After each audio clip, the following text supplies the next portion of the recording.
रामचंद्र की जय। आप लोगों ने यह कहावत तो सुनी होगी। लोग ऐसा कहते हैं कि आधे ग्लास में पानी भर के निगेटिव और पॉजिटिव थॉट्स के बारे में बोलते हैं कि ये ग्लास किसको किस नजर से दिखाई देता है। कोई कहता है आधा गिलास भरा है, कोई कहता है आधा गिलास खाली है। जो कहता है कि खाली है उसको कहते हैं नेगेटिव थॉट्स, जो कहता है आधा भरा है उसे कहते हैं पॉजिटिव थॉट्स।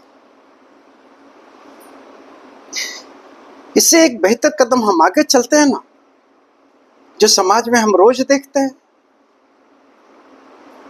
आपसे हर क्षेत्र में कमजोर व्यक्ति आपको दिख जाएंगे।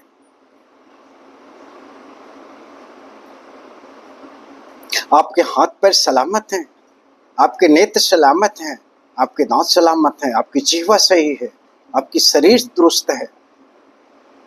आइए उन पर दृष्टिपात करते हैं जिनमें यह चीजें उपयुक्त नहीं है, अथवा कार्यशील नहीं, अथवा आधी कार्यशील है, अथवा अपंग हो गए हैं, उनको कमी महसूस होती है। हम उनके जीवन को देखते हैं,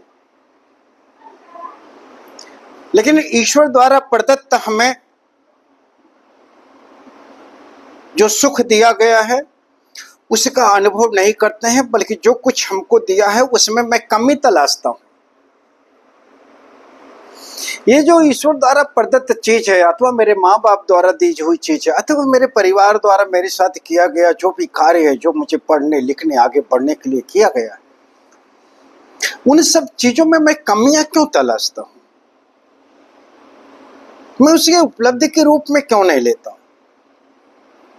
या तो केवल इतना कहना है कि आप आधा गिलास देखते हैं भरा हुआ तो आप कहते हैं खाली है, निगेटिव थॉट्स। लेकिन ये निगेटिव थॉट्स आता क्यों है? इसके बारे में गिलास के पानी को दिखा करके वक्तव्य देने वाले व्यक्ति कभी इस पर टिप्पणी नहीं करते हैं कि अगर मेरे अंदर नेगेटिव थॉट्स हैं तो क्यों? यह सनातन धर्म है, जुड़िए इससे। ये आपको बताएगा कि आप नकारात्मक सोच रखते क्यों हैं। क्रिश्चियन स्कूलों में पढ़ाया जाता है, सवेरे एक प्रेयर होती है, Oh God, we thank you for the light you provided to us. आपके बच्चे इसे पढ़ते हैं कॉन्वेंट स्कूलों में। कभी आपने अपने धर्म को नहीं जाना, अपने आप को नहीं जाना। हम तो सुबह उठते ही सूर्य नमस्कार की बात करते हैं, प्रणाम करते हैं, भोजन करने के पहले अन्न देवता को प्रणाम करते हैं, अपने पितरों को याद करते हैं। अपने माँ पिता को याद करना चाहिए कि जिन्होंने आपको शाम के समय भोजन की व्यवस्था कराई, उनको धन्यवाद देना चाहिए। आप अपने सनातन धर्म से बहुत दूर हैं। जितना आप सनातन धर्म के नजदीक आएंगे, जितना अपने शास्त्रों को पढ़ेंगे, जितना अपने मुनियों ऋषियों की बातों पर गौर करेंगे, उतना ही आपका ज्ञान बढ़ता जाएगा, निश्चित है। और मैं बात ये दावे के साथ कह सकता हूं कि मेरे ग्रंथों को, मेरी पुस्तकों को पढ़ने के बाद आपके पास नकारात्मक सोच रह ही नहीं जाती। हम तो उस सोच वाले हैं जहां कण कण में प्रभु का दर्शन करते हैं। हम तो उस सोच में हैं जो सेवा कर करके अपने को अभिभूत मानता है। हम तो किसी को अपंग कहना ही नहीं चाहते, हम तो किसी को निराश्रित कहते ही नहीं है।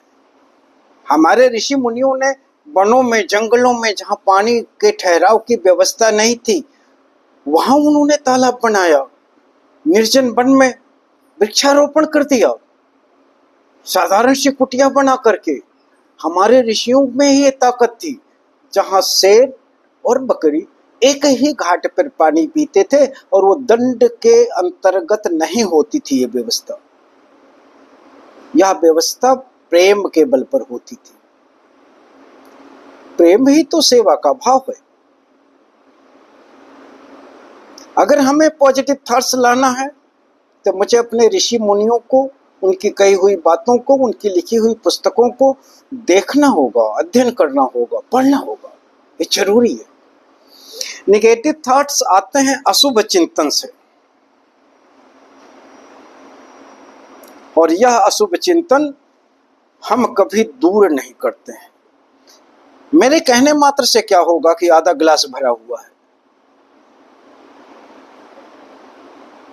ये तो बुद्धिमत्ता दिखाने के लिए भी आदमी कह देता है। दो ही तो ऑप्शन है, आधा खाली आधा भरा। अगर 4-5 ऑप्शन दे दिए जाते तो फिर तो आप तुक्का मारते, क्योंकि आपने चिंतन पर तो जोर ही नहीं दिया है। अशुभ चिंतन प्रत्येक दिन अथवा प्रत्येक शुभ अवसर पर, चाहे वो आपका जन्मदिन हो, चाहे आपके भाई का जन्मदिन हो, चाहे आपके घर में कोई उत्सव मनाया जाता हो, आपके घर में पूजा की जाती हो, जब कभी आप कोई भी उत्सव और पर्व अपने घर पर आप मनाते हैं, उत्साहित रहते हैं, प्रसन्न रहते हैं, उस दिन आप एक संकल्प अवश्य लीजिए। सार्वजनिक करने की आवश्यकता नहीं है, लेकिन अपने आप से संकल्प लीजिए कि हम में यह दोष है, यह अशुभ चिंतन मेरे पास है, आज से मैं यह अशुभ चिंतन ना कर करके शुभ चिंतन करूंगा।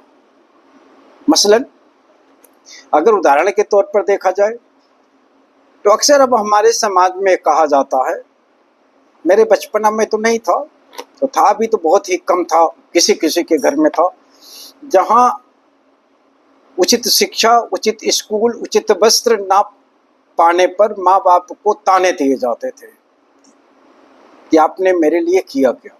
लेकिन उस समय में 15-16 साल का लड़का, 18 साल का लड़का कमा करके अपने पिता को खिलाने की औकात रखता था। वो मजदूरी करता था, रिक्शा चलाता था, और उसके चिंतन में रहता था कि जब कभी वो साल 6 महीना 2 महीना पर जब अभी गांव आता था तो अपने माँ बाप के लिए एक वस्त्र अवश्य लाता था। उसकी नजर में रहता था कि माँ की धोती फटी रहती थी तो अपनी माँ के लिए एक धोती लाने का प्रयास करता था, वो लाता भी था। तो मैंने ऐसे परिवार देखे जहां एक धोती पाकर के माँ की आंखों से आंसू निकले और खुश होकर के अपने बेटे को कितने आशीर्वाद दिए। उसका लड़का शिक्षित था, किसी एमएनसी कंपनी में नौकरी नहीं करता था, श्रमिक था, शरीर से परिश्रम करता था, लेकिन उसके चिंतन में उसकी मां थी। मेरे चिंतन में मेरे माँ बाप नहीं रह गए, उनकी सेवा नहीं रह गई। हम तो मल्टीनेशनल कंपनी में नौकरी करते हैं और जितना अशुभ चिंतन हो सकता है उतना अपने दिमाग में भर कर चलते हैं। हम परिवार नहीं सोसाइटी की चिंता करते हैं और या भूल जाते हैं कि सोसाइटी, समाज का प्रथम अंग ही मेरा परिवार है और इस परिवार का मुखिया मेरे माँ बाप हैं।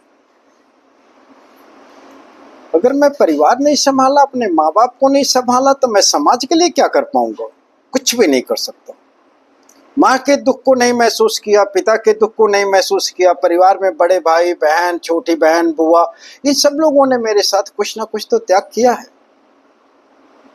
यदि मैं इनके भले की नहीं सोच सकता हूं तो मैं समाज में किसी के भले की नहीं सोचूंगा, और अगर सोचता हूं तो अपने स्वार्थ को आगे रखकर। स्वार्थ रहित होकर के तो मैं सोचता ही नहीं। यह अशुभ चिंतन ही है जो मुझे ऐसा करने के लिए मजबूर करता है। हम तो अपना वार्डरोब देखते हैं, प्रत्येक दिन, प्रत्येक अवसर, प्रत्येक मीटिंग, प्रत्येक सोसाइटी में जाने के लिए मेरे पास अलग अलग कपड़े होने चाहिए।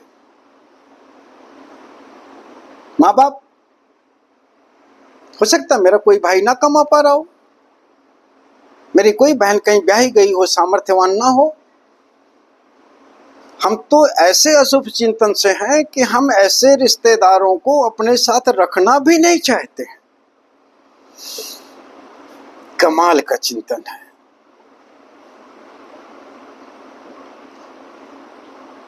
हम तो इंग्लिश में बात करते हैं।